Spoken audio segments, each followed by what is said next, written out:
The in-laws came to go visit. So this is what the kitchen looks like. Up on the garage.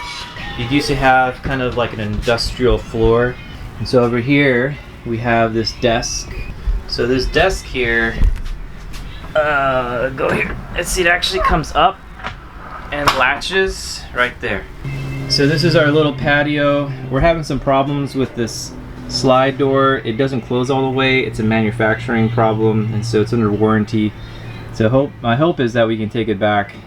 So this comes out and a little patio back here. So you can see over here some stairs to go down. It's supported by these cables. So these cables, you know, they're pretty strong, so they can handle it. All right, go back in here. We also got this closet drawer thing, and we had to redirect electricity.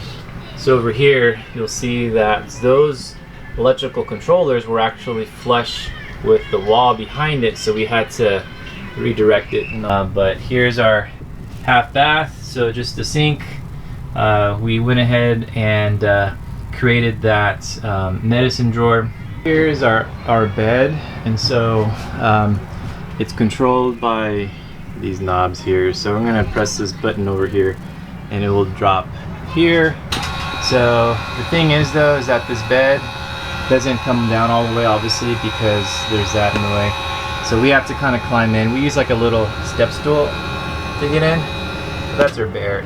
Here's our bed, and so it's controlled by these knobs here. So I'm gonna press this button over here and it will drop here. So the thing is though, is that this bed doesn't come down all the way, obviously, because there's that in the way. So we have to kind of climb in. We use like a little step stool to get in. That's our bed. And what's nice is that there's an air conditioner that goes right on top of the bed, so we get nice airflow at night. So we actually built it out. So underneath, we actually put a frame of 2x4s, basically some joists, and then with some metal hangers, and we put this little wood here with these holes in here so they can vent so that mold doesn't grow. And the reason why we framed out the bottom is that we wanted to be able to sleep in our own bed, a king bed. So because this, prior to that, it was only held by a strip of metal, and it was only good for, I think, a queen or something like that.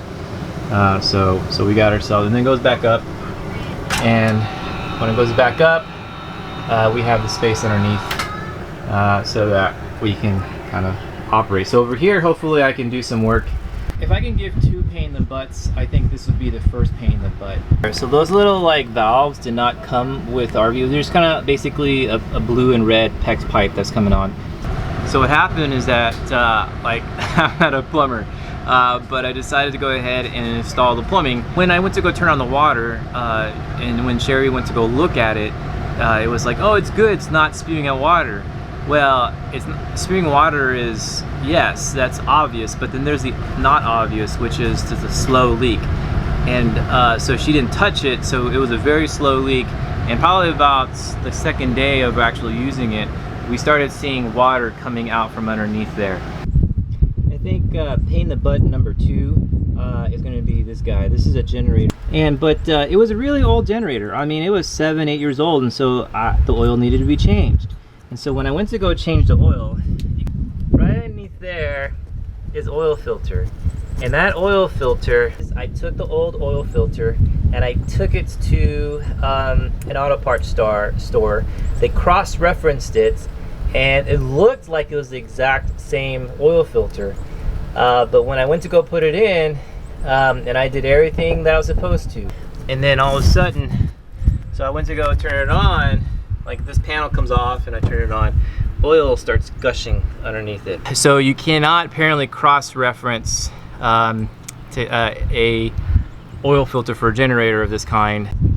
All right, here's number 3, and these are closed, and I closed them as much as I could, and I noticed that one right there, when I went to pull it and push it, it was really stiff. And so whenever we arrive to a campsite, we have to set up, and what I do is that I attach this hose. And so when I went to open up the panel, I was met with all this gray water, and so there's something wrong with the valve.